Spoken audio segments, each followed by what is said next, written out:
Hello दोस्तों, ए to Z videos प्रस्तुत करता है लप्सी तप्सी की कहानी। इस कहानी के बिना अधूरा माना जाता है कार्तिक मास का स्नान। हिंदू धर्म में कथाओं का काफ़ी महत्व है। अलग अलग धार्मिक अवसर पर अलग अलग कथाएं कही जाती है, जिसमें पर्व के कारणों से लेकर उसके महत्व व उसमें छिपे संदेशों के बारे में बताया जाता है। ऐसा ही एक लोक कथा लप्सी व तप्सी की भी है, जिसे खास तौर पर कार्तिक महीने में पढ़ने, कहने व सुनने का विधान है। कार्तिक स्नान के समय यह कथा सुनते हैं। आज हम आपको वही कथा बता रहे हैं। तो चलिए दोस्तों, शुरू करते हैं कहानी। लप्सी व तप्सी दो भाई थे। इनमें लप्सी सवा सेर लापसी बनाकर भगवान को भोग लगाकर खुद खा लेता था, जबकि तप्सी भगवान की तपस्या में ही लगा रहता था। एक दिन दोनों में इस बात को लेकर विवाद हो गया कि दोनों में भगवान का बड़ा भक्त कौन है। लप्सी ने कहा कि सवा सेर लापसी का भोग लगाने पर वह बड़ा भक्त है, और तप्सी तपस्या करने की वजह से खुद को भगवान का सबसे बड़ा सेवक कहता था। तभी वहाँ से गुजर रहे नारद मुनि ने उन्हें देख लिया। पूछने पर उन्होंने अपने विवाद का कारण उन्हें बतलाया।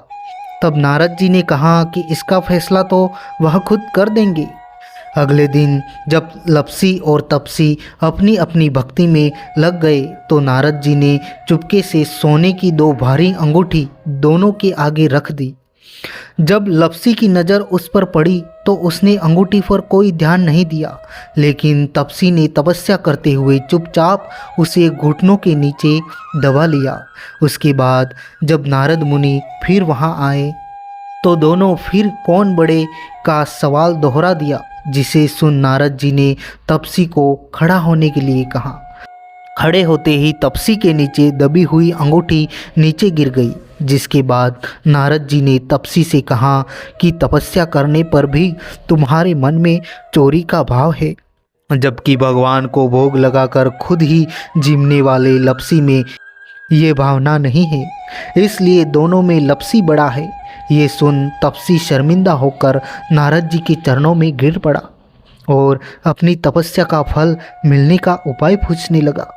तब नारद जी ने कहा कि यदि कोई गाय और कुत्ते और अन्य बेबस जानवरों की रोटी नहीं बनाएगा, गरीबों को भोजन कर दक्षिणा नहीं देगा और दिए से दिया जलाएगा, तो उसके पुण्यों का फल तुझे मिलेगा। इसी तरह यदि कोई सारी कहानी सुनकर तुम्हारी कथा नहीं सुनेगा, तो उसका पुण्य फल भी तुझे ही मिलेगा। इसी प्रकार तप्सी की तपस्या का फल नारद जी ने अपने मुख से तप्सी को बताया। तो यह थी कहानी दोस्तों लप्सी और तप्सी की। थैंक यू सो मच दोस्तों वीडियो देखने के लिए। अगर आपको यह वीडियो पसंद आया हो तो वीडियो को लाइक कर लीजिए, शेयर कर दीजिए और चैनल को सब्सक्राइब कर लीजिए, ताकि आगे आने वाले ऐसे ही वीडियो आप तक सबसे पहले पहुंच जाए।